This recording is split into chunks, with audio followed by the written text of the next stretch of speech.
The best grind in Gacha gaming history. Games, you're almost always meant to make sacrifices to get everything you want. With limited currency to pull on banners, you oftentimes can't get every single character or weapon without shelling out a bit of cash. With time-gated resources like energy, resin, or wave plates, you can't build every single character or weapon you want without waiting for the clock or continuing to shell out that cash. To be honest, that's true. That's what I'm doing with wuwa right now.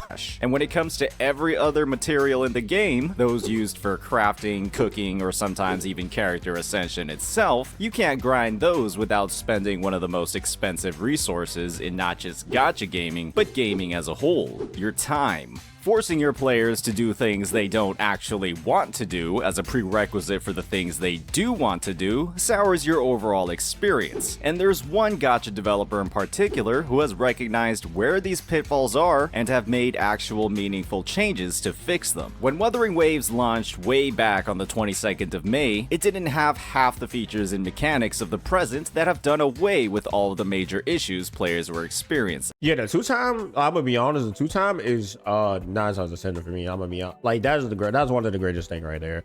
The wave plate thing, I mean, they just added that. Same thing almost every game got now. Makes sense. The level progression thing, that's just a level progression. I mean, every game has that. Auto select. Now that I wish they added to the freaking weapons as well, because I don't think it's on the weapons. I'm pretty sure it's that, because I don't see anything that say auto select. I wish they have it on the weapons, so that way I'm not keep auto selecting the weapons that I select that like it selects like the lowest tier weapons. But I kind of want to keep some of those because some of those are actually pretty good. Yada whatever.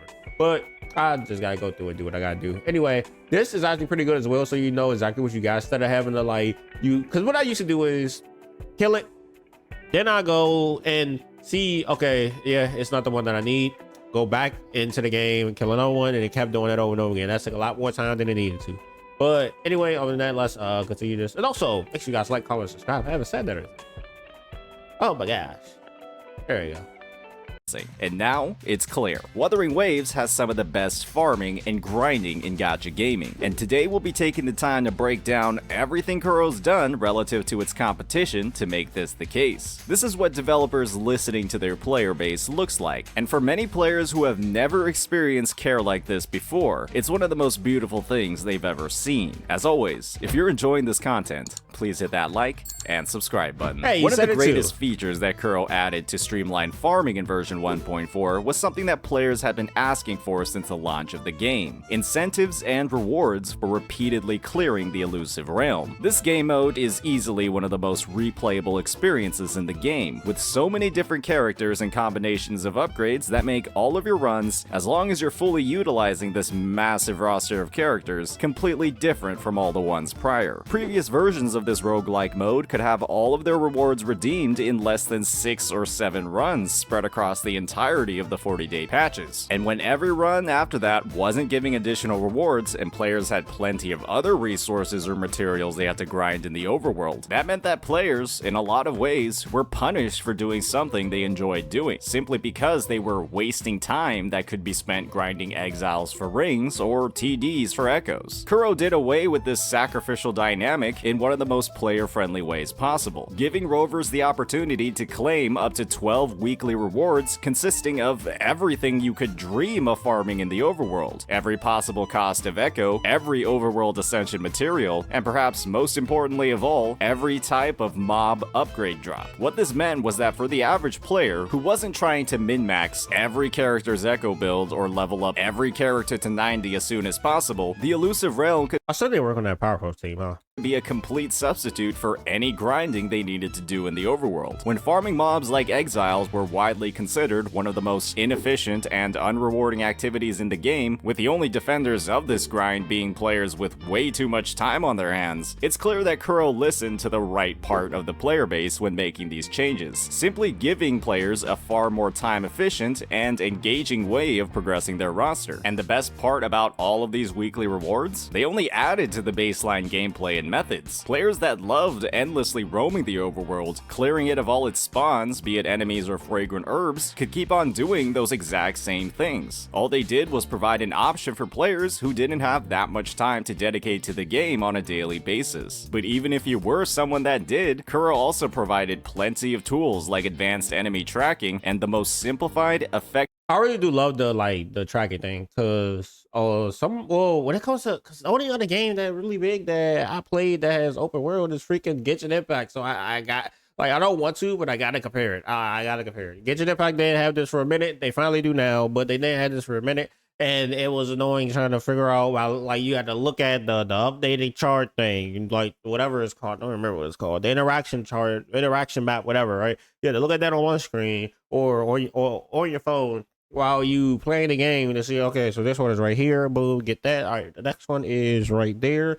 I think they finally added it now, but before, oh my gosh, that used to be so annoying. Effective form of resource location we've ever seen. Other developers in the industry, on the other hand, have clearly demonstrated they don't really value their players' time at all. The biggest and oldest example of certain developers absolutely wasting their players' time is easily the integration of talent materials in Genshin Impact. Hoyoverse's implementation here is one of the most dated and player-unfriendly in gacha gaming, with up to 3 arbitrarily assigned books, each available on a separate day of the week, multiplied by every region in the game. Knowing this, Genshin's talent development system is one of the most absurd, time-wasting headaches that any player could have experienced since 1.0, and with the devs I mean, I'm gonna be honest, like when it first came out, it wasn't really that bad. Like, Genshin is a dated game in general. Like, it came out in 2020, it's 2024, but like a lot of things changed by then. But I'm not going to completely bash Genshin for having a system like that, because back then it wasn't even that bad. Like, it was like, okay, whatever.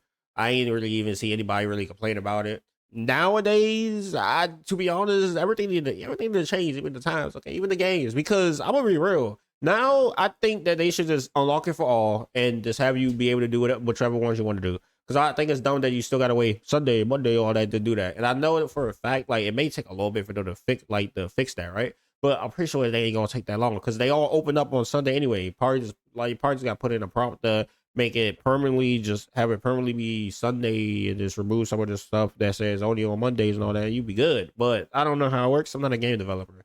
I just think that they should just switch it to the way that wuwa is, where you could just grind whichever ones you need and you'll be done for the day.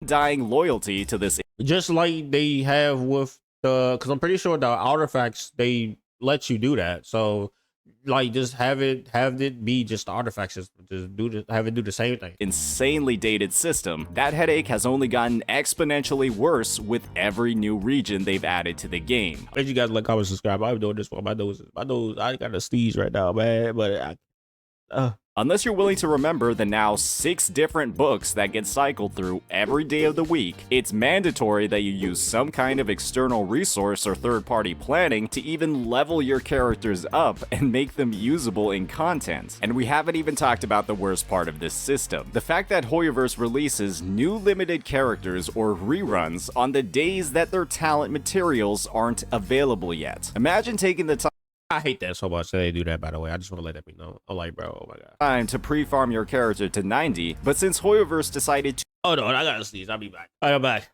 Oh my gosh. Subscribe.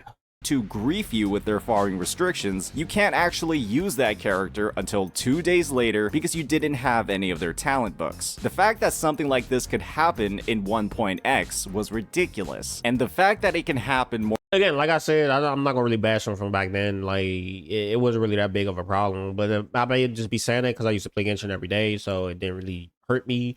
So versus now, where I kind of barely play it, which I need to play it again. I keep saying I need to play it again. More than 4 years later, it's clear that the Genshin devs don't rank their players' enjoyment of the game very high on their list of priorities, and their commitment to one of the worst mechanics in gacha gaming across more than 4 years of service is pretty much all the evidence you need. Wuthering Waves, on the other hand, they solved their player base's issues with character pre-farming less than 6 months into their launch, all with the release and pre-release details for Camellia. With Kuro's combative stance against leaks announced in version 1.3, many players worried that a lack of information on Ascension materials would create a sizable delay in how fast they'd be able to get new characters up and running. That desire for immediate gratification, in some players' eyes, outweighed the obvious damage that leakers and their illegal actions inflicted on Kuro games. So Kuro did what they do best. They satisfied every part of the player base by providing a massive amount of pre-release information information across every part of Camellia's character, allowing players to get a big head start on the pre-farming and limit the headache that comes with wave plate expenditures. When you also factor in the huge simplifications Kuro made to the upgrade materials as well, like making skill upgrades and weapon upgrades share the same exact material, rather than the convoluted system from Genshin Impact that adds the exact same daily restrictions of their character talents to their weapon ascension as well, you don't need an Excel spreadsheet or a third-party tool to have any idea of what you're farming or who you're farming for on a daily basis. And there's way less room for waste due to farming the wrong domain by mistake or even Okay, I don't know how you farm the wrong. Actually, I'm not gonna say that. I think I have done that before. I would be completely honest. If I can remember, I am pretty sure I have done that before. overfarming after a few lucky gold drops. Wuthering Waves respects your time. What's clear from the design of Kuro's baseline systems, combined with every new feature they've added to the game, is that they're constantly looking for ways to improve the player experience. And the best way they've done that is by limiting the time players are spending on things they don't want to do. When you look at the integration of features in games like Genshin Impact, it's clear that most of their arbitrary restrictions serve only to extend your playtime, create FOMO, and heavily inconvenience the player. It's A true gacha game, by the way. I just want to let that be known.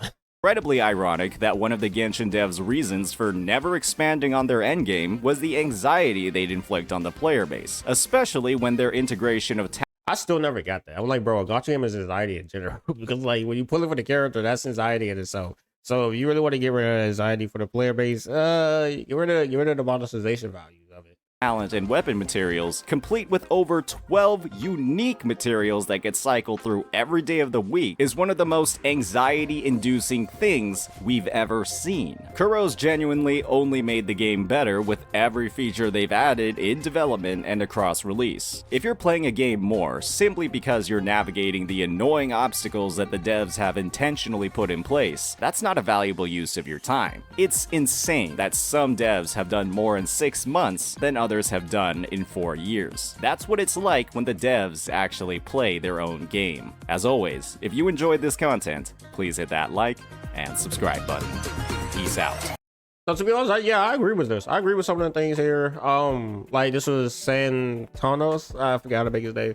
Yeah, I mean it was a good video. I liked it, and I definitely say that wuwa grinding is better than Genshin's, especially that you could do it anytime you want without having to worry about, oh my gosh, I don't have this character. Oh my gosh, I mean I don't have this. Like it's a Monday. I love that so much that you could just grind regardless, right? But anyway, like other than that, I mean.